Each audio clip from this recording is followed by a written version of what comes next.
Hasto Kristianto singgung pemecatan sosok hingga kekuasaan 3 periode. Sekretaris Jenderal DPP PDIP Hasto Kristianto akhirnya buka suara atas penetapan dirinya sebagai tersangka oleh Komisi Pemberantasan Korupsi (RI) KPK. Secara tegas Hasto menyatakan kalau dirinya bersama dengan PDIP akan menghormati apa yang menjadi ketetapan hukum yang diterapkan. Maka sikap dari PDI Perjuangan adalah menghormati keputusan dari KPK. Kami adalah warga negara yang taat hukum. PDI Perjuangan adalah partai yang menjunjung tinggi supremasi hukum, kata Hasto dalam keterangan videonya, Kamis, tanggal 26 Desember tahun 2024. Meski begitu, Hasto mengaku dirinya memang sudah mengetahui apa yang menjadi resikonya ketika mulai menyuarakan soal penegakan demokrasi. Kata Hasto, semenjak dirinya mulai menyuarakan soal tegaknya demokrasi dan upaya agar hukum tidak dikebiri, dia sudah mengetahui bakal ada resiko yang saat ini dihadapi. Meski begitu, Hasto mengaku akan memegang teguh apa yang menjadi prinsip dari Presiden pertama RI Soekarno atau Bung Karno dalam memperjuangkan kemerdekaan.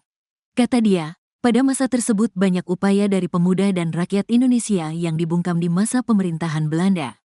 Bahkan dirinya menyinggung kalau, dalam masa tersebut, Bung Karno pernah menyiratkan kalau dalam pengorbanan mendapatkan cita-cita demokrasi tak masalah jika harus masuk penjara. Oleh karenanya, dirinya berpesan kepada seluruh kader PDIP untuk tidak perlu takut dalam menegakkan kebenaran demi demokrasi.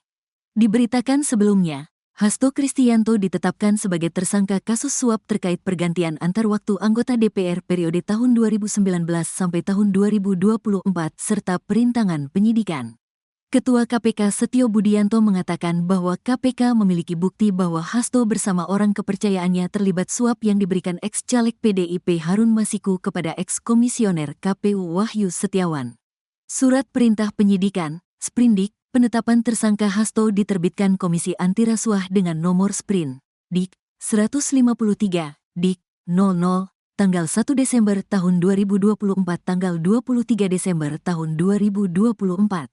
Terpisah, PDIP menilai penetapan tersangka Hasto terkesan dipaksakan dan bersifat politis.